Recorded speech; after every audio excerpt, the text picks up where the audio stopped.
இன்றைக்கி நான் கொத்தமல்லி சட்னி பண்ண போகிறேன். எப்படி பண்ணுறதுன்னு பார்க்கலாம். சிம்பிளாக பண்ண போகிறேன். எண்ணெய் ஊற்றிட்டேன். அதுக்கு தேவையான அளவு வெங்காயம், 2 பெரிய வெங்காயம், 4 பல் பூண்டு போட்டிருக்கேன்,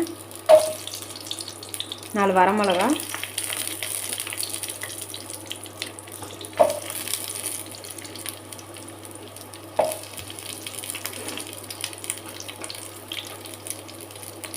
ஒரு கொத்து கருவேப்பிலை, அதே மாதிரி ஒரு கைப்பிடி கொத்தமல்லி தழை போட்டிருக்கேன். நல்லா வணங்கட்டும். நான் சின்ன துண்டு இஞ்சி போட்டிருக்கேன். நல்லா வணக்கிடலாம்.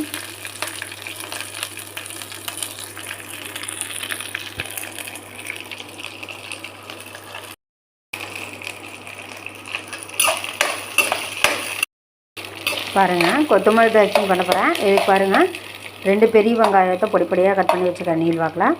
அப்புறம் தக்காளி போடாமல் தான் சேர்த்துறேன். 2 கொத்து கருவேப்பிலை, இதே வந்து ஒரு கைப்பிடி கொத்தமல்லி தழை, 4 வரமிளகா போட்டிருக்கேன், 4 பூண்டு, சின்ன துண்டு இஞ்சி போட்டிருக்கேன்.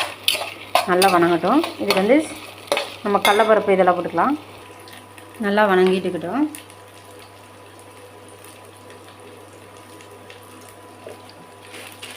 அப்படியே சிம்மிலேயே தான் இருக்குது. 2 ஸ்பூன் கடலப்பருப்பு,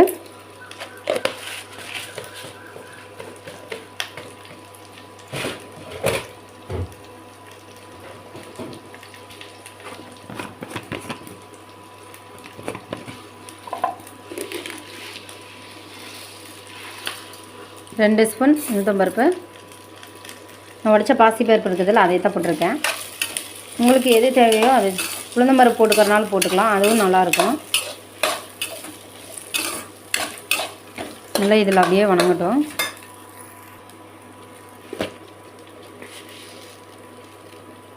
சீரகம் 1 ஸ்பூன்,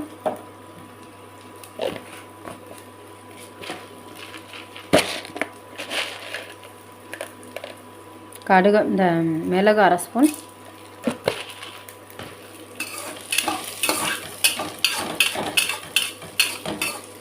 நீங்கள் இது கூட புதினா தலை இருந்ததுன்னா கூட போட்டுக்கலாம். நான் வந்து புதினா தலையெல்லாம் போடல.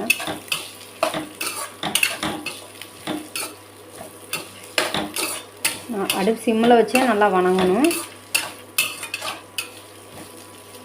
பாருங்கள், வெங்காயமெல்லாம் வணங்கிடுச்சு. இப்போ போட்ட கடலைப்பருப்பு இது மட்டும்தான் வணங்கலை, அது நல்லா வணங்கட்டும். சின்ன துண்டு புளி போட்டுக்கலாம். இது ரொம்ப புளிப்பாக இருக்கும், அதனால நான் சின்ன துண்டாக போடுறேன். உங்களுக்கு புளிப்பு கம்மியாக இருந்ததுன்னா கொஞ்சம் சேர்த்திக்கோங்க. நான் தக்காளிக்கு பதிலாக புளி தான் சேர்த்துறேன். தக்காளி இல்லாத டைமில் இந்த மாதிரி செஞ்சிங்கன்னா சூப்பராக இருக்கும். தக்காளி இருக்கும் போதே ஒரு டைம் இதை செஞ்சு பாருங்கள், தக்காளி போடாமல். எப்படி இருக்குதுன்னு சொல்லுங்கள். பாருங்கள், நல்லா வணங்கிடுச்சு. நான் இப்போ வந்து ஒரு கைப்பிடி தேங்காய் போட்டிருக்கேன். எல்லாம் தேங்காய் தான் என்கிட்ட இருக்குது, அதனால நான் போடுறேன். உங்கள்கிட்ட எந்த தேங்காய் இருக்குதோ அதை போட்டுக்கோங்க. இப்போ அடுப்பு ஆஃப் பண்ணிடலாம். அந்த சூட்லேயே வந்து நல்லா கலரி விடலாம்.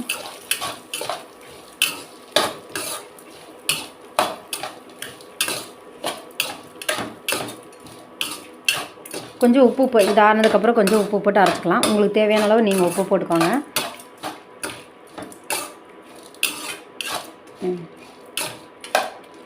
ஆறட்டும், அரைச்சிடலாம். பாருங்கள், சட்னி அரைச்சாச்சு. நீங்கள் தாளிப்பு எண்ணெய் போட்டுக்கிறனாலும் போட்டுக்கோங்க, நான் தாளிப்பு போடல.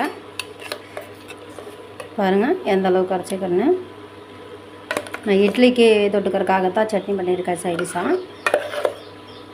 பாருங்க, நீங்கள் இன்னும் திக்காக வேணுன்னா கூட அரைச்சிக்கலாம். எனக்கு இதே போதும் இந்த அளவுக்கு. இது போல் செஞ்சு பார்த்துட்டு எப்படி இருக்குதுன்னு சொல்லி லைக் பண்ணுங்கள், ஷேர் பண்ணுங்கள், சப்ஸ்கிரைப் பண்ணுங்கள், கூடவே இருக்கிற பெல் பட்டனை கிளிக் பண்ணுங்கள்.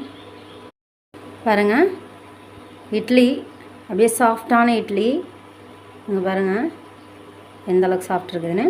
சட்னி, கொத்தமல்லி சட்னி. இது போல் செஞ்சு பார்த்துட்டு எப்படின்னு சொல்லி லைக் பண்ணுங்கள், ஷேர் பண்ணுங்கள், சப்ஸ்கிரைப் பண்ணுங்கள், கூடவே இருக்கிற பெல் பட்டனை கிளிக் பண்ணுங்கள்.